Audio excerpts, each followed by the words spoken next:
My husband's mistress doesn't know that we are three women in that relationship. I won't tell her that.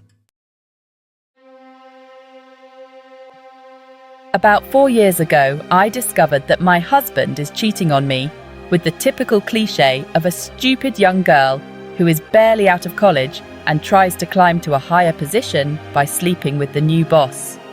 Almost 4 years have passed and she continues to earn the same in the same position. Maybe someday she'll realize she's wasting her time with my idiot husband.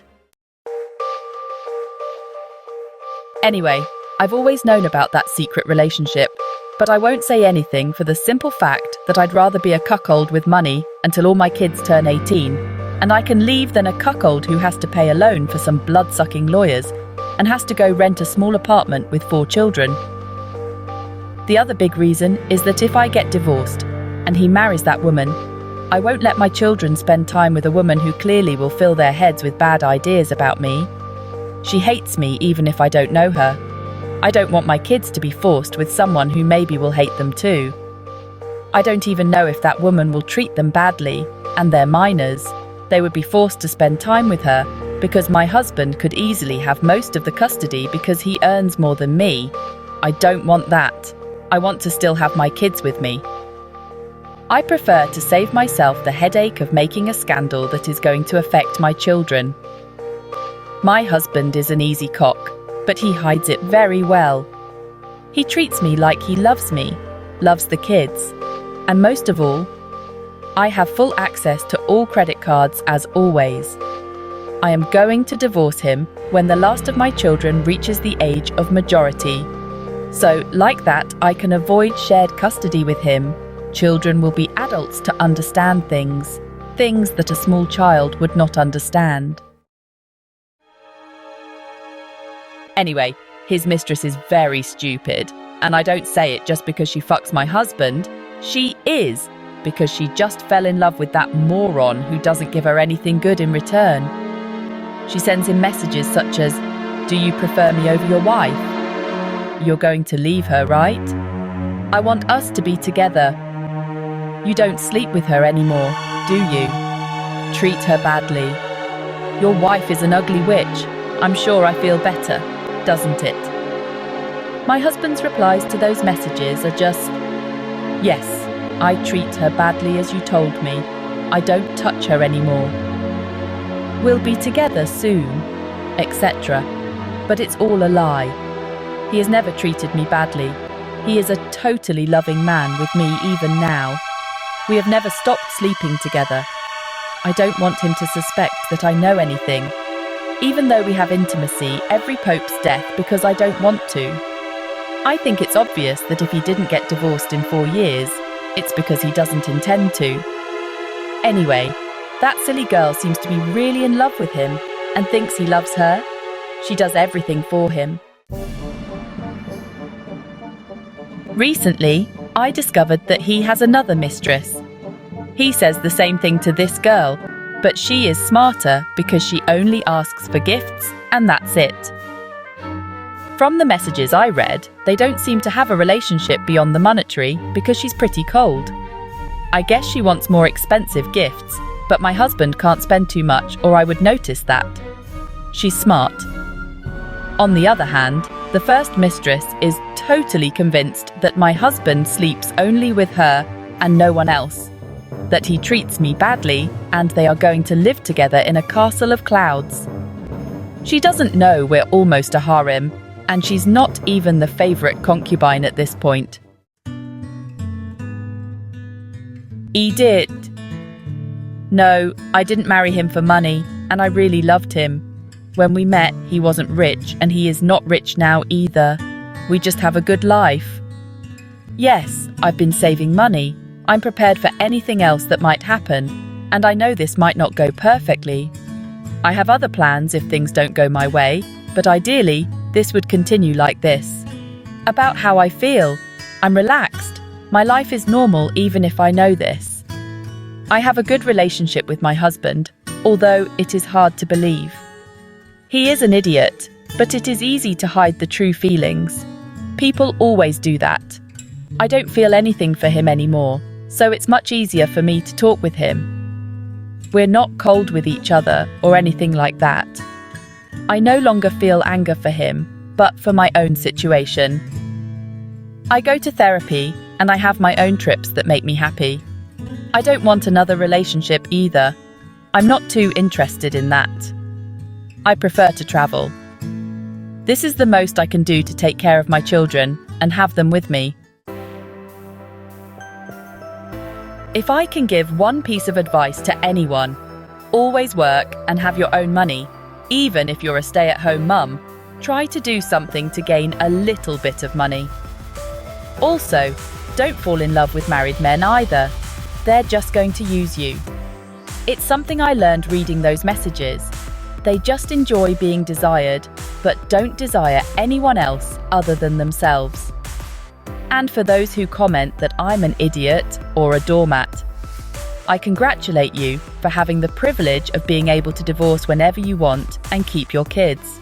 Because yes, that is a privilege that not many of us have.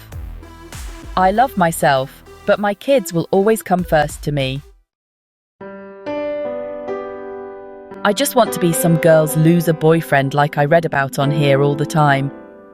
It seems like every day I read multiple posts that are exactly the same. A woman will write something like, "Why does my boyfriend keep cheating on me? All he does is sit at home all day playing video games while I go to work. He never does any chores or helps out in any way. He spends all my money on DoorDash and drugs, so I have none left for myself. He is completely selfish in bed, and I haven't had an orgasm in 3 years, despite giving him multiple blowjobs a day. Whenever I try to talk to him about my day, or have a heart-to-heart conversation, he tells me to shut up and make him a sandwich.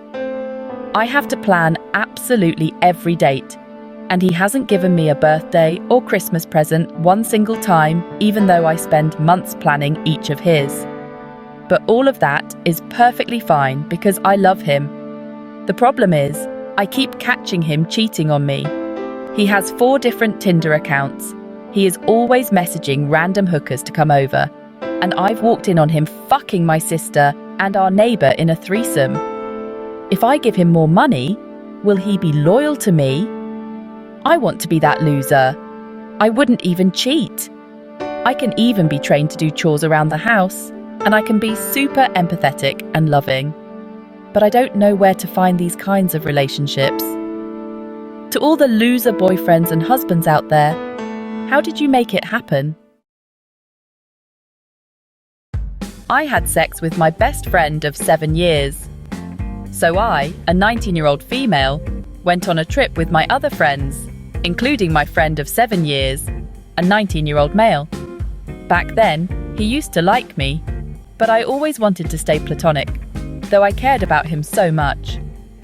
We go to a rave, and I feel his hand on my waist, but I don't mind it. This only lasted for like 5 minutes because his rave bae came back.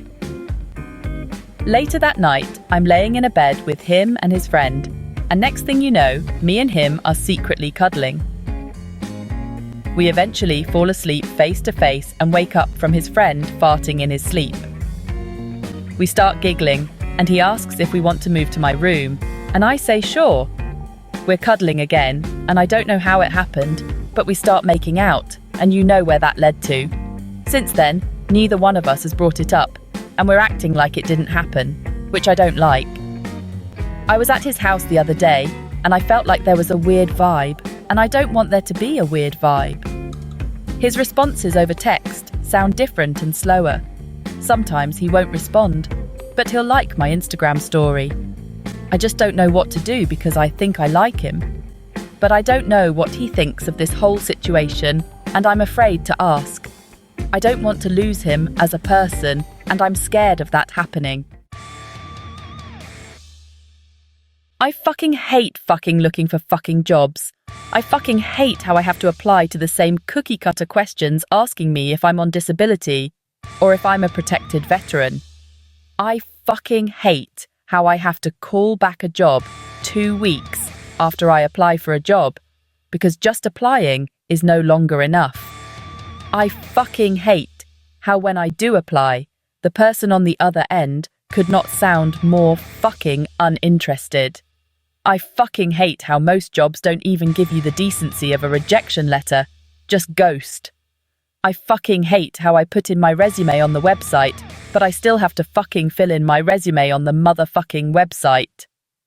I fucking hate how anything above working at fast food is basically damn near unobtainable now.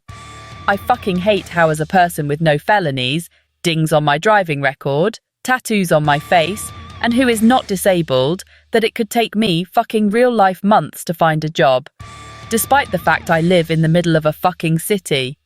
I fucking hate when a job does call you back. You go for an interview, you laugh and joke with the interviewer thinking things are going well, you meet all of the qualifications, and you still don't get the fucking job. I fucking hate how you can meet all the qualifications for a job and not even get an interview. You just will get ghosted or denied. I fucking hate how I constantly have to prove my worth and value with stupid fucking questions in every job application. Like, what do you bring to this company and what are your biggest strengths and weaknesses? Like, I don't know, man. Maybe if you fucking scheduled me for a fucking interview, I could elaborate. I fucking hate job hunting. I fucking hate job hunting. I fucking hate job hunting. I fucking hate job hunting. I fucking hate job hunting. I fucking hate job hunting. I fucking hate job hunting.